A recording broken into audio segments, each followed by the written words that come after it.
ça marche, comment ça se fait, on n'y croit pas vraiment.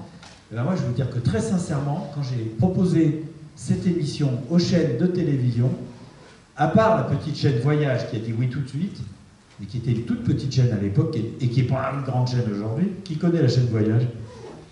Ah, quand même un peu. Eh bien, toutes les autres chaînes ont refusé ce programme parce qu'en fait, ça ressemblait à rien de ce qu'ils connaissaient. Je reconnais, c'est vrai. Et moi, j'avais quand même les téléphones portables de tous ces décideurs, pratiquement la majorité, parce que je faisais déjà des documentaires. J'étais connu pour ça, et reconnu, on va dire, uniquement dans la profession. Le public ne me connaissait pas, mais j'avais quand même des bons accès à tous ces gens-là. Et ils n'ont pas voulu parce que ça sortait trop des cases. Parce que, vous voyez, J'irai dormir chez vous. C'est quand même filmé avec les pieds, hein. C'est-à-dire, je ne regarde pas dans le viseur. Donc, c'est souvent de travers. Le gars, il est parfois un peu coupé comme ça, ou alors comme ça. Ça bouge beaucoup dès que je marche. Bref, ça ne respectait pas tout à fait les canons de la qualité télévisuelle. Ça, c'est le premier problème. Le deuxième problème, c'est que j'improvise mes voyages. Donc, les chaînes de télé qui se lancent sur un programme, la première question qu'elles se posent, c'est d'accord, je veux bien donner de l'argent pour le programme, mais qu'est-ce qu'il va y avoir dedans? Et ben ça, je ne pouvais pas leur répondre. Parce qu'ils me disaient, mais tu vas filmer qui? Je ne sais pas. Puisque je pars au hasard. Donc, ça faisait un deuxième problème. Et puis, c'est pas tout, parce que... J'essaie de pas foutre les pieds dedans. C'est pas tout, c'est qu'en plus, j'improvise. Donc, c'était forcément... c'était flou, c'était très flou ce que je voulais faire. Et en plus de ça, je ne donnais pas d'informations sur les pays. Quand tu as un documentaire, normalement, allez, on prend un documentaire sur l'Arménie, on te raconte l'histoire de l'Arménie, le génocide, des trucs comme ça, on va t'en parler forcément. Et ben moi, j'en parlais pas de ces trucs-là. J'en parlais pas pour une raison très simple, c'est que il y a un petit peu deux sortes de gens. Il y a ceux qui retiennent, et il suffit qu'ils aient vu un reportage sur l'Arménie et ils savent déjà plein de choses qu'ils ont retenues, donc c'est pas la peine de leur redire, on les embête. Et puis il y a ceux qui retiennent pas, dont je fais partie, et ça sert à rien de leur dire, puisque de toute façon ils vont oublier. Donc l'idée était qu'il valait mieux ne pas mettre de commentaires et montrer quelque chose qu'on n'avait jamais vu à la télévision, quasi.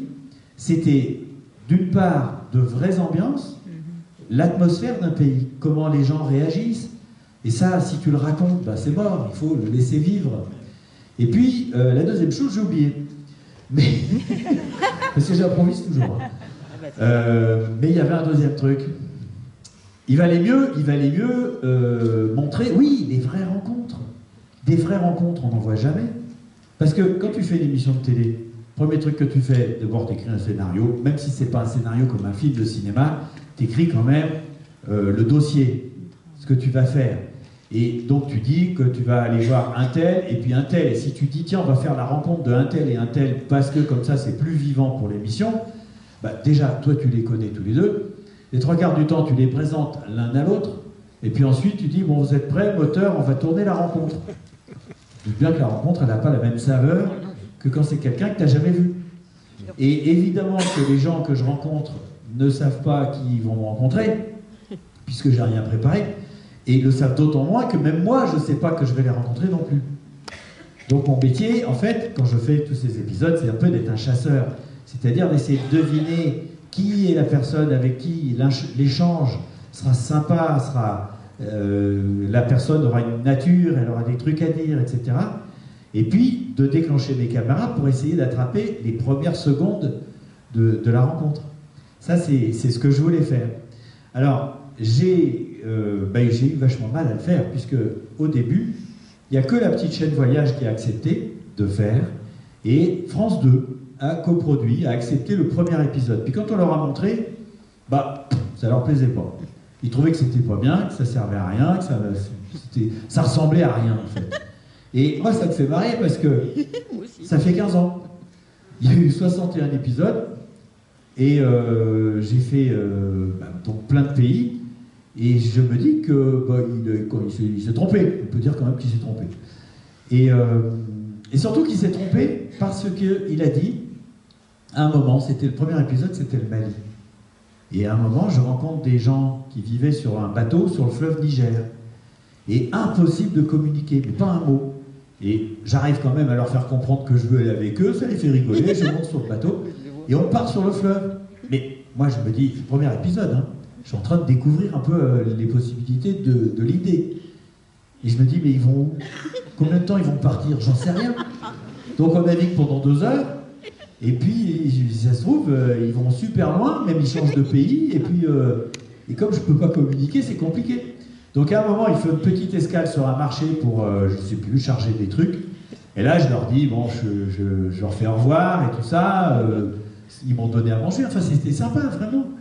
Et je dis à la caméra, je dis, bah ouais, je peux pas continuer, je sais pas où ils vont, je peux pas vraiment prendre le risque.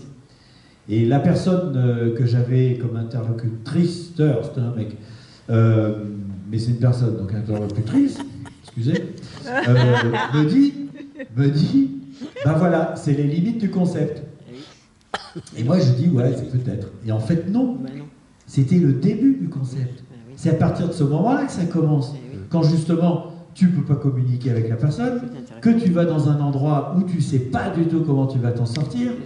C'est ça aussi, j'irai dormir chez vous. C'est même surtout ça. Plus tu vas dans un endroit où tu ne devrais pas être, ou en tout cas, on ne t'attend pas vraiment, plus les rencontres sont intéressantes. Et moi, je trouve que pour commencer cette petite soirée, donc je